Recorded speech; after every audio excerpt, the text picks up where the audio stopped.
Hi, this is Andrew Brunn, and it is currently Cinco de Mayo, and we are in Point Lobos right now doing our interview with my beautiful mother. And okay, let's start this off. So what was your childhood like, mother? Well, I Just brief wasn't description. born in this country, so I was born in Odessa, which is by the Black Sea in the Soviet Union. It's actually the Ukraine now, because the borders were changed. And we immigrated to the United States in 1979. So my childhood was interesting because I changed schools very often. And what would you say you value, or what is most important in your life? For me, most important, of course, is you and your brother and your father. So family? Family. Numero uno? Numero uno. Kind of an interesting question for me to ask. Like, growing up, who inspired you the most? You know, I have to say that there are several different people that have inspired me as I grew up. I think that I have to say my parents inspired certain aspects of my life because they were always hardworking, and because they were new to this country. My father worked 3 jobs when I was little to put food on the table, and my mother worked a night shift at a bakery. And they came from, jobs in the Soviet Union that were far different than the jobs they ended up with here. But eventually my father became a businessman, and he literally started from the ground up. So I'd have to say that they were my first mentors.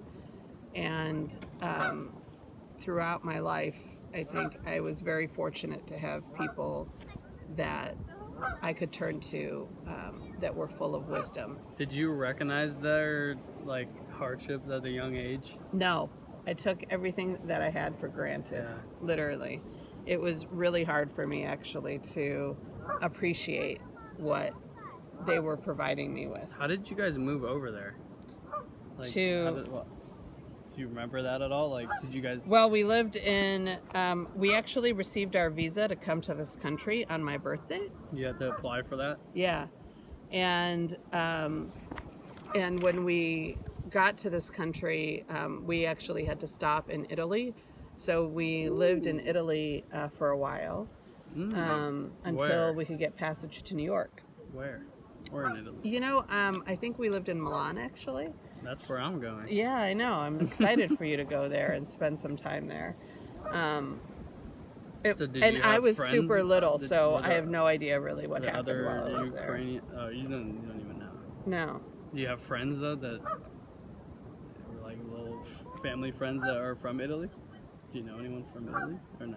Well, we have family. You have family. We have family all over the world, because many people migrated out of the Ukraine to different parts of the world, including Australia and Italy and Israel. Of the stress of the Soviet Union? Yeah. It was because we were first and foremost Jews. And when you're of the Jewish faith, it's hard to survive in a lot of places, including the Ukraine. This goose is cracking me up in the background. He's annoying. Yeah.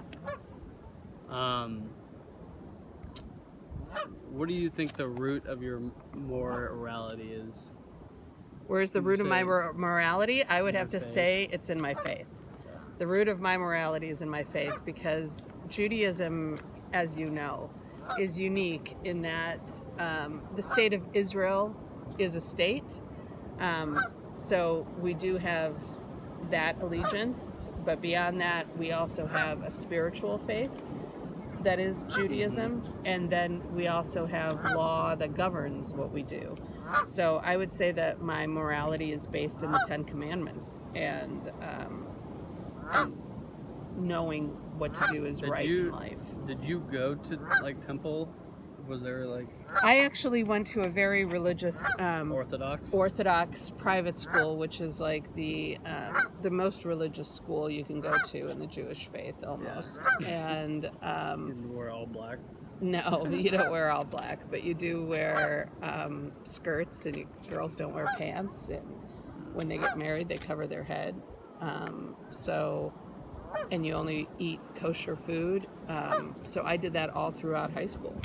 And you keep the Sabbath on Friday and Saturday, like we would not be doing this recording. Take the day off Friday and Saturday. go to temple. So now we live our lives as Reformed Jews, but I wasn't that way when I was in high school. Was your mom more religious, or was your dad? No, neither one of my parents are religious, believe it or not. But they wanted that for you. No.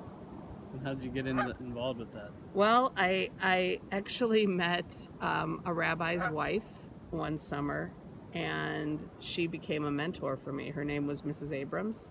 When was this? This was the summer of my 7th grade year. Yeah. Interesting. And she profoundly changed my spiritual life all through high school. I took a completely different course, and so my parents was a good inspirer in your life. Yeah, too. Yeah, absolutely, and brought me much closer to God and faith. I mean, my grandmother always supported the Jewish faith, and she always fasted on Yom Kippur, and always, every year, no matter what, those 28, 36 hours cannot be taken away from her. Would you do that too? Yeah, and you know I do that, right? Every Yom Kippur I shut down. I can't do it. You can do it. Everyone can do it. Because everyone cannot eat for something 26 active. hours. So. And how do you decide what's right and what is wrong? Is it like the same kind of basis referring to your faith? I think your parents raised you a certain way. Yeah, and I think that I try to think about, when I'm trying to distinguish between right and wrong, I always try to think about how would I want someone to treat me? Mm-hmm. Put yourself in another person's shoes. And I react based on that. Mm-hmm. And ultimately, there are things that my faith and my family have instilled in me that say this is right and this is wrong.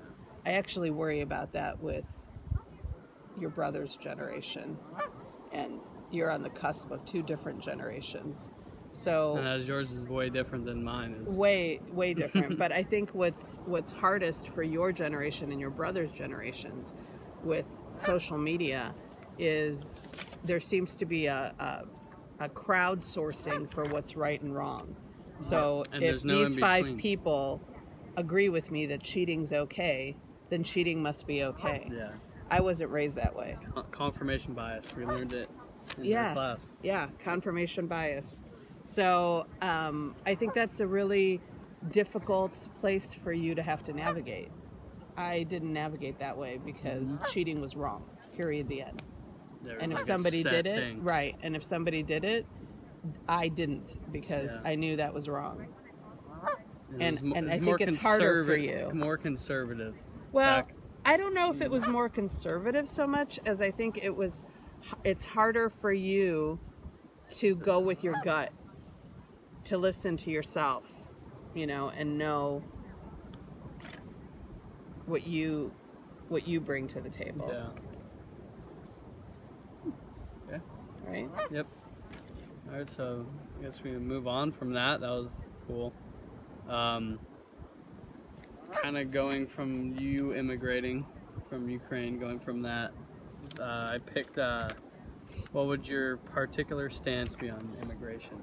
As more, specifically, what's the situation right now in Mexico and the wall? And the wall, and I wonder the Trumpster. I don't think I ever asked you about that or how you felt about that, so.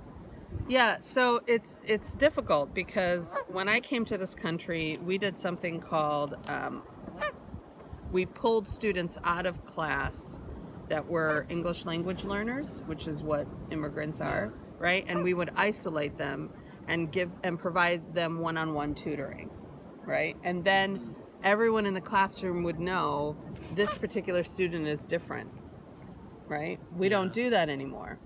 So, especially in the state of California, we have English language learners, and We like to treat everyone as equal, but really they're not at the right. yeah. Yeah, so we provide translation. Like, my parents never had a parent letter that was translated for them, right? So I had to tell my parents everything because they couldn't navigate without me. And that's changed as well. But in the same token, my parents worked really hard to become American citizens. So I have a really hard time when someone's in this country for 15 years and they're still not American citizens. Yeah. I do have a really difficult time with that because I think I don't feel like we should limit who gets to get into this country. I don't feel that we should have limitations on if you're a child, we need to accept children because it's obvious to me that no parent would ever want to send their child away from them without them. So if there's a child in this country, it's because they're escaping something. And as the grandchild of a Holocaust survivor, that is really important to me. But in the same token, I don't believe in a system that supports continuously and forever someone else's negligence and inability to get a job and learn the English language and become a part of the country that they're choosing, that they're choosing to live in. I do believe that everyone needs to pay taxes. So that's kind of my stance. I think that citizenship is important.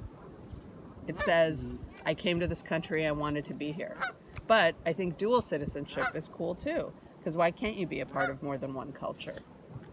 Yeah, and we really restrict that. We do. And we kind of discriminate against it. Yeah.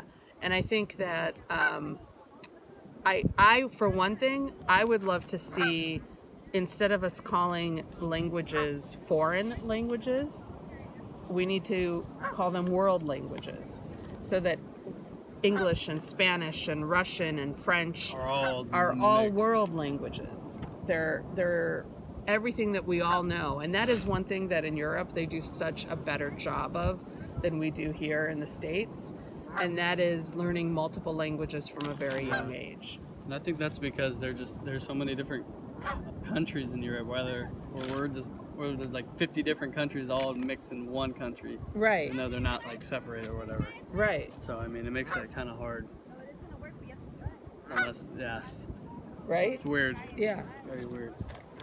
Another question on here would be, like, how would you imagine, like, another person on the other side, like a person that's maybe legally immigrating, how do you think they would feel about, like, a wall or something, or like something that was preventing them from Well, I have to go back to World War II, right? And there were people of the Jewish faith. There were people of the Jewish faith that were trying to immigrate to the United States, to Switzerland, to France. I mean, out of France to, wherever anyone would take them, right? To Israel. And in those circumstances where we limit who can get in here, what we're saying is you get to die. Same thing with like what's going on in Syria. Right? Those people are just stuck there and they can't leave. Right, because we've said You're not. It's okay. You get to not live. Right? And I'm not comfortable with that. I'm not comfortable with that because I know how hard it was for my family to come here. And we couldn't come here during the war. Your grandmother was actually born just after the war, literally. And her brother and her sister died of starvation during World War II, right? And your great-grandfather was shot and in the hospital when, and shortly thereafter is when your grandmother was conceived. So they fought for their lives, and that impacted long term what they did. And I was very close to my grandmother until she passed away. Unfortunately, you didn't get to know her, which is really. And you know what? Going back to that first question that you asked me, my grandmother was the biggest influence in my life. I never knew a single person who worked harder than her or who had a more difficult life, because she had to see her brother shot in front of her during the war. And that certainly changed who she was and how she handled life. She had to find her husband in a different country during the war after he was shot, and she had to bury her children and then go to him in a different part of the Soviet Union, outside of it, in a country called Tajikistan, in order to find him in a hospital. In order to find him in a hospital. So that is your heritage. That is who you are, and that's why I'm constantly saying to you. And that's why I'm here today. Right, and that's why I'm constantly saying to you, you have to be better than others, and you have to work harder than everyone else, because so many before you worked hard to make sure you have what you have in your life. Well, that was enlightening. That was. I got emotional there for a minute. Kind of wrapping up here.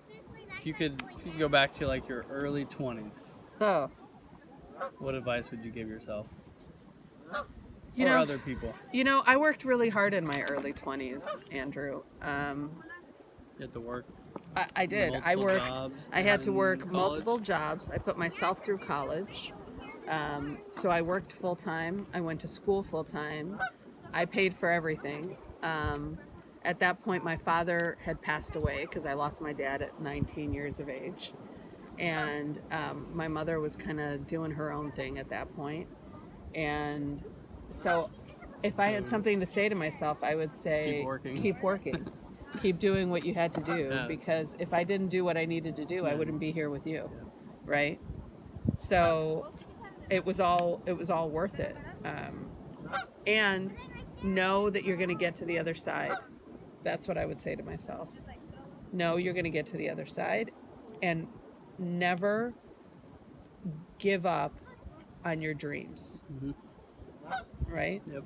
Seems simple, but it's not. It's not. It's not simple. And I actually did give up on a dream when I was your age. I wanted to be a fashion designer. I think I told you that once before. And I was accepted to a private school in New York called Parsons University, and was given a full ride scholarship to that college. You couldn't go but I didn't go because I was freaked out about it. And I didn't have the knowledge then that I do now. So that would be your advice. That would be my advice. Take the opportunity. That's why I always say to you, go to Italy, go to Israel, go to Spain, go to Switzerland, go to Finland, do it all, because you only get this short period of time, this what I call the luxury period of time, to take advantage. Out what you're gonna do. Yeah, and to take advantage of everything that's offered to you. You have the privilege to be able to do that. Don't waste it. Don't discard it. That's what I would tell myself. Look for the opportunities and seize them. And it sounds so made up and story-like, right? But it's true. It's like when you see something, and that's why I always say to you, make a wide array of friends, because you never know what someone can bring to the table for you at this age, right?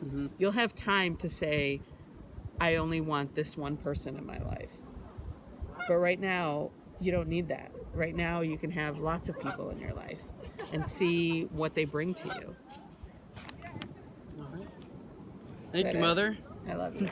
Mwah. I love you. You're my heart. All right, that includes our interview. Bye.